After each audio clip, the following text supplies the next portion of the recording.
Welcome to our posts. Today we will see stories of r/malicious compliance.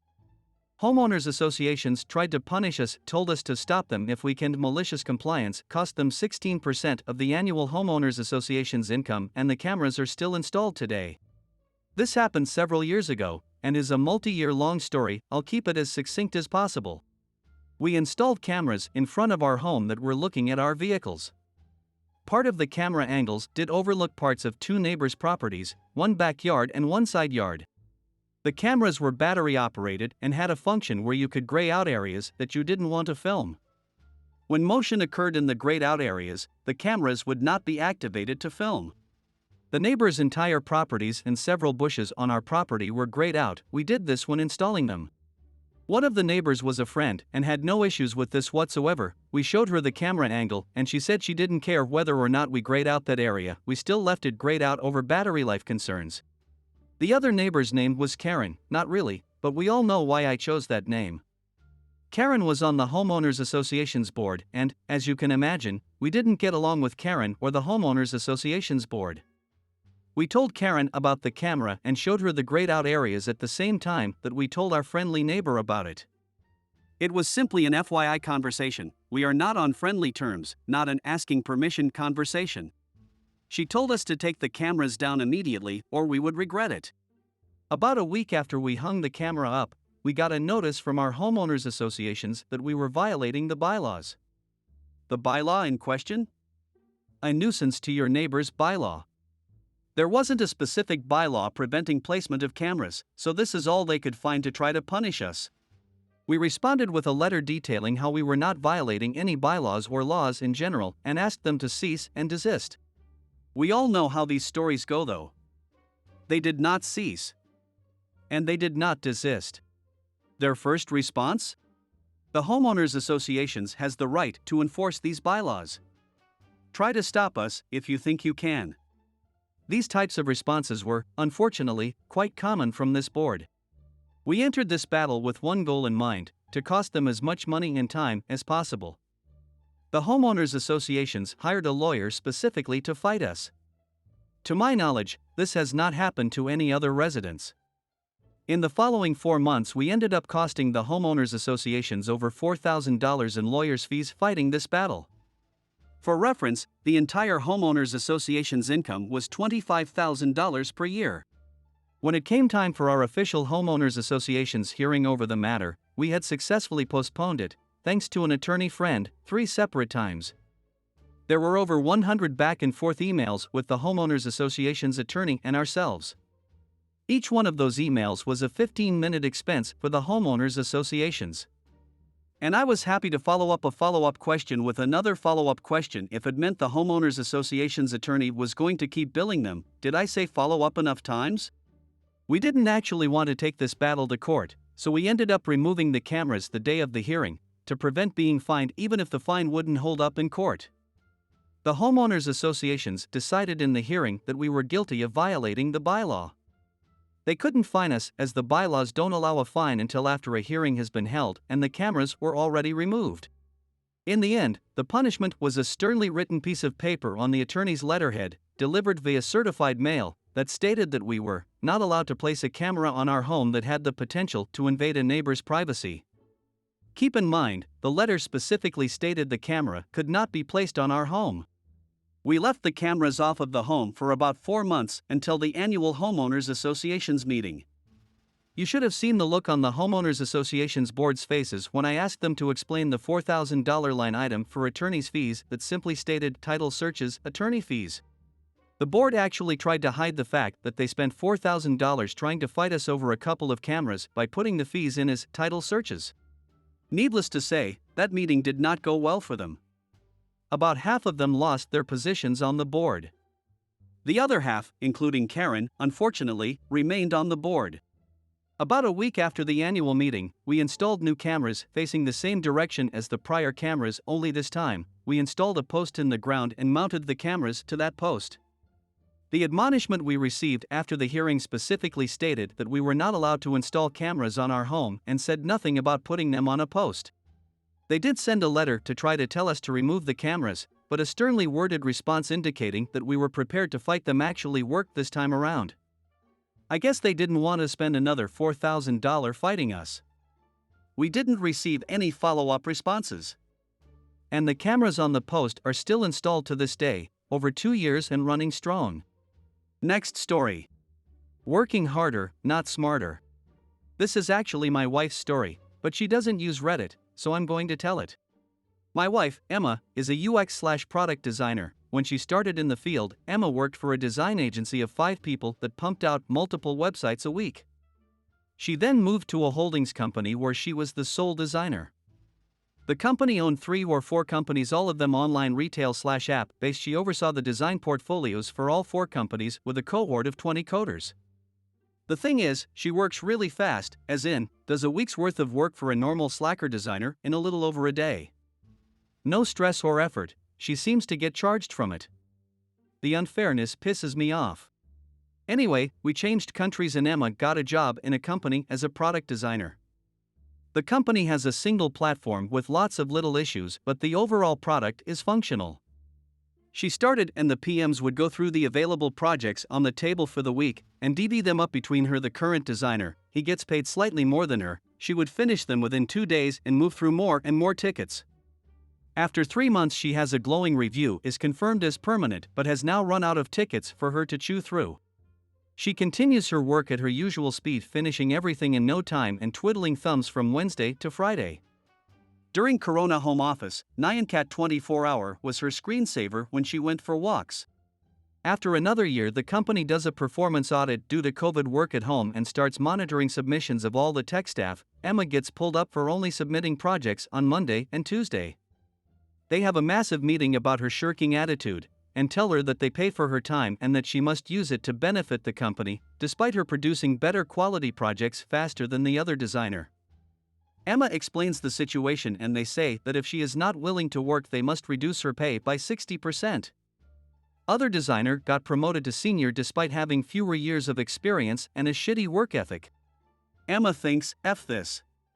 She reduced her hours to 4 days a week, at a 20% reduction. In this country, the company has to accept a request to reduce hours but can refuse a request to increase them.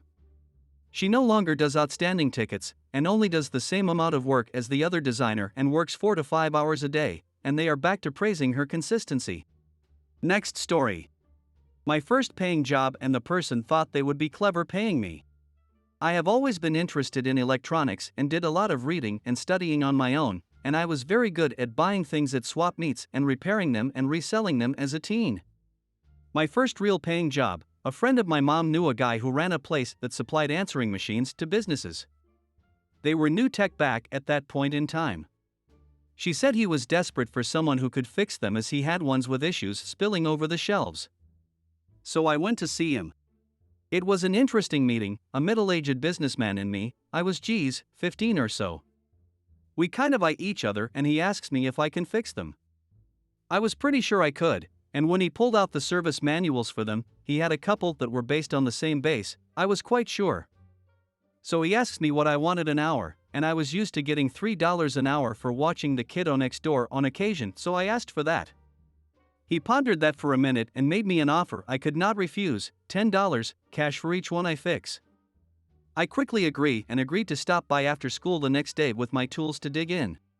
The next day I show up and he takes me in the back, and sure enough, he has a couple big sets of industrial shelves overflowing with the things. I start pulling them off and looking at them. He gives me a smile and drifts off and leaves me to it. I quickly discovered this guy had no tech skills whatsoever.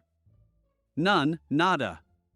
Most of them had a brainlessly simple problem. The outgoing message was kept on a big loose loop of tape with a metallic splice at the end or beginning that went past 2 posts, and that told the thing the tape had went all the way around and to stop and turn on the cassette recorder for the incoming message. The splices and the posts got dirty and did not make good contact, and the tape would just go on forever. About 3 minutes with some alcohol and a Q-tip cleaning those parts as well as the other things in the tape path not only had them going again but sounding like new. I cleaned the front panels up with some spray cleaner and hit the wooden cases with some lemon pledge and they would look like new. I spent more time carefully coiling up the power cords than repairing them, but when I was done they looked and sounded like new. The owner came back to check on me a couple hours later to see if I was going to be able to crank one out for him that night, and I pointed to a pile of 5 or so and told him to check them out. His eyes just about popped out of his head. I got near 10 done a night for a while. It did slow down a bit once I got the easy ones knocked out, but I just kept picking the low-hanging fruit and learning more and more about them and getting deeper and deeper into them. He also had units coming in all the time, so I did still have some easy ones mixed in with the bunch. I thought he was going to soil himself when we settled up at the end of the first week. I had spent like 3 afternoons there and got near 30 of them fixed. It was a really good payday. He was not super happy with our agreement, but he had proposed it and he had someone who was kicking ass getting them fixed, so he was cornered into honoring it. It was not lost on him that he could have been paying me like $12 a night and I would have been happy with that, but he thought he would get the better of me. Next story. 3 separate bags. As some of you may know, I work at a Mendy's drive-thru. There's been a lot of changes lately that frustrates the customers, the employees, and then another vicious cycle of customer-employee frustration for a cascade of various other reasons. It's like a beautiful waterfall that is running directly over the front of your face, making your lower lip come down, making you look weird and ugly, and you can't breathe because of the constant flow of water.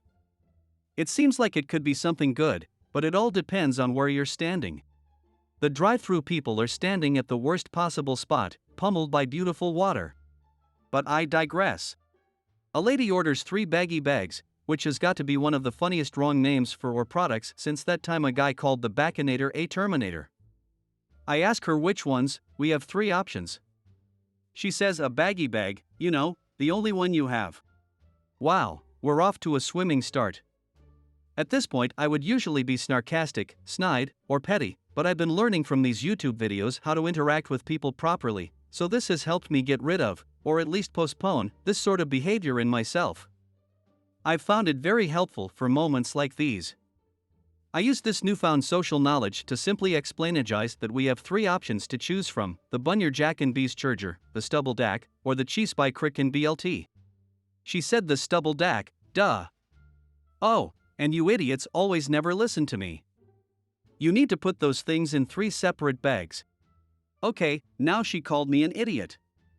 I really want to lose my zit, and my coworker can feel it in my voice, trying not to sigh and giving myself a breathing problem as a result. She helped me deflect by saying, "Oh my God, can you believe this woman? Sounds like my aunt." I hate my aunt. With a little from my friends, I don't say what I want to and say separate bags, you say? Preposterous. I just simply go separate bags? You got it. I said it the way I would describe what I had for breakfast, another thing I learned from Tom Hardy. She then replies, "Look mother effer, 3 separate bags," and drove off screeching her car, which hurt my ear immensely. This really set me off. Even if I wanted to say something back to this lady, I couldn't. I saw her car swing around the bend and almost hit the car in front of her. My ears were still ringing. Time for some much-needed malicious compliance. 3 separate bags?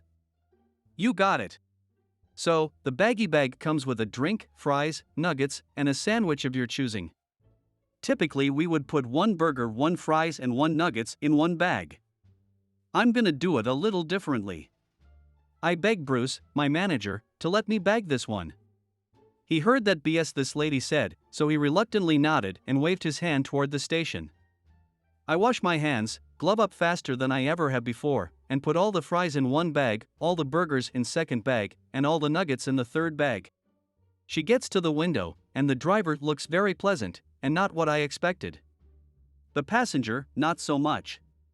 She leans over the nice one and says, "Y'all got that in 3 separate bags." Sam, my cohort, hands the bags out and says, "Yep, 1 to 3. The driver looks in the bags and tries to hide a smile while shaking her head. Turns to the passenger who looks in the bags and says, "Are you frickin' serious?" Oh my God. She yells at the driver to say just go, and the driver screeches off again, still smiling. It's kinda nice to ruin one person's day while making another's. Who am I kidding? They probably forgot about this 10 minutes later. I never will, though. I hope you guys like this video. If you did, make sure like, comment, share and subscribe the channel or posts.